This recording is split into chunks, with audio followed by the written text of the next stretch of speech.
Hello and welcome to my video. This is a very brief review of my Titan log splitter, and just to give you an idea of how I'm actually using it and how I've set it up to be as efficient as possible.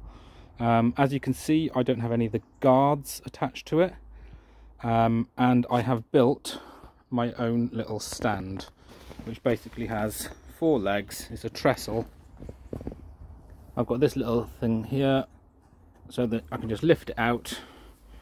And then at the back here, these feet here have a hole each, and so these are actually sitting inside here, so it's pretty well secured on there and at the front. Okay, I have put 2 stickers on it which say open valve, and up here next to the control, open valve, and that is because on the ram you have this little valve here which you do have to open each time you use it. I assume that you have to close it to stop moisture getting in there over time, I'm guessing. So I've put open valve stickers everywhere, because if you don't open that before you start using it, you blow the seals in the hydraulic ram. Okay, so no guards. You have a power switch here, and then you have an activation lever here, okay? And you have to use both in conjunction with each other. So the idea is that you have to use both hands, so you can't have anything in the way. So the first thing I've done is taken that little guard off there to give me better access to that button, okay, and we can just throw that away. Then the second thing I've done is I've attached this rope, okay, with a foot activation at the bottom. Okay, so, and then what I've done is I've drilled a hole through the lever, and that activates the ram, yeah, and that goes down. And then what I've done is just got a bit of plastic piping and cut 3 lengths to give me an open triangle all the time. Okay, so what you do is you stick your foot in there, okay, easy peasy. So then you've got your foot on there, you've got one hand on here which moves it up.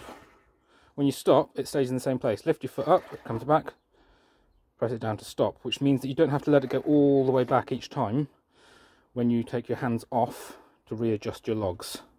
Okay, so effectively it just speeds everything up, and it means that you've always got one free hand to be maneuvering the material. I appreciate that that does mean that you have a free hand to get squished in here somewhere. Well, it actually gets squished between the logs because it doesn't shut all the way.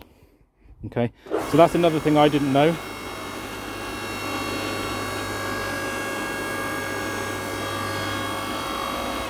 That's as far as it goes. So it doesn't close any more than that, which is about 4 inches. So it does not close all the way. So if you've got a really knotty bit, it just sort of splits it so far and then won't split it all the way.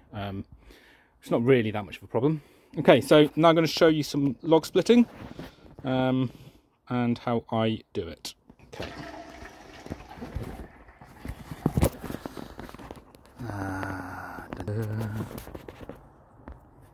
Okay, you can see it. Good.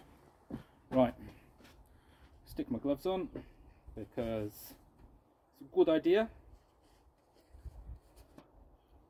I'm wearing safety glasses. Nice straight bit of ash log, so this is about as easy as it gets. Stick my foot in the control, push it down, I'm going to close it up.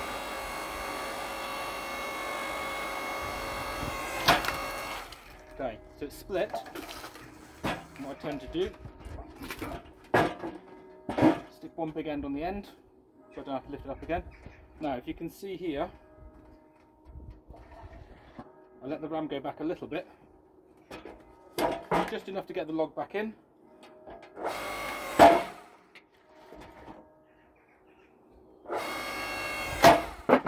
Okay, and that makes it nice and easy, nice and quick.